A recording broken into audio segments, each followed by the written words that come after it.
La arquitectura despierta sentimientos en el hombre, por lo tanto la tarea del arquitecto es hacer esos sentimientos más precisos.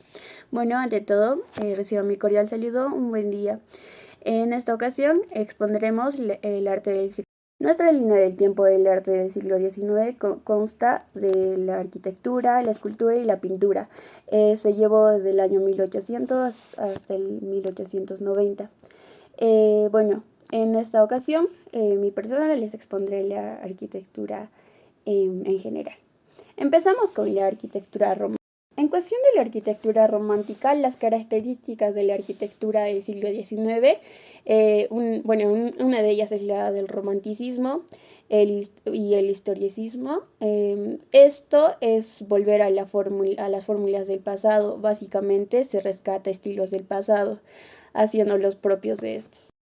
Podemos decir también que existe un estilo que es el romanticismo ecléctico. Bueno, en caso de la arquitectura industrial, se caracterizó por el uso del hierro y del vidrio en las construcciones como depósitos, fábricas, galerías comerciales, puertos, terminales, ferroviarios. Se usan nuevas técnicas como la seriada y la modular. Finalmente, en la arquitectura industrial, los edificios crecen en altura. En cuanto a la estética de la arquitectura industrial, ya lo mencioné, se usa mucho el uso del hierro. Tiene distinto tratamiento, como por impresión de chapa perforada y tratamiento por fundición, estas utilizados como recursos decorativos.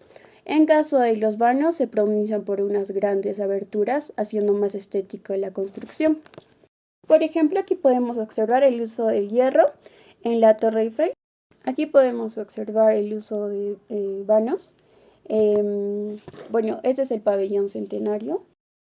En caso de la arquitectura moderna, se forma como característica la artesanía contra la industria, la imaginación contra la copia del pasado, que busca inspiraciones en formas orgánicas, como es la de la naturaleza, como son los animales, las flores. Se destaca mucho en las artes decorativas. Se usa en las artes decorativas como la de aquí, por ejemplo, la de Louis Tiffany. Y se toma en cuenta mucho la imaginación contra la copia del pasado. La escultura del siglo XIX no va a tener muchos cambios como en la arquitectura y en la pintura.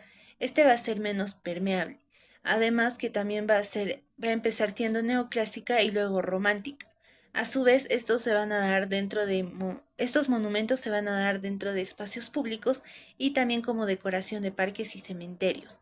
A su vez, estos van a ser comercializados en bastantes copias y a finales del siglo XIX Rodin va a revolucionar lo que sería la escultura.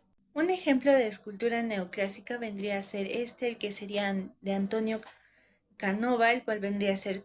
Este va a representar lo que sería la belleza idealizada, es decir, una belleza lineal, una belleza perfecta, una belleza inexpresiva. También va a ser fría. Y este vendría a ser otro ejemplo, las tres gracias de Antonio Canova. Tendríamos lo que sería la escultura romántica por James Day, la danza, la cual representa el erotismo en su máxima expresión. No hay perfeccionismo, solo expresión. También tendríamos un ejemplo de escultura oficial, la cual ya la conocemos, la Estatua de la Libertad de Nueva York, una de las principales esculturas públicas que dio en la. Tenemos lo que sería la arquitectura funeraria por Albert Memorial, el cual vendría a ser también parte del monumento en su máxima expresión. En este caso tenemos un ejemplo de Rodin y su influencia en los monumentos, donde la principal característica de este monumento vendría a ser que este tipo de monumentos están aún sin terminar y vendrían a ser unas formas interminables, pero también le da mucho sentido a lo que es el expresionismo. Pintura en el siglo XIX. Esta surge primeramente intentando desafiar a la fotografía, ya que los pintores les presentaba un desafío, llegando a buscar estilos que en ese momento la fotografía no podía replicar, siguiendo un camino distinto a lo que se buscaba en un inicio.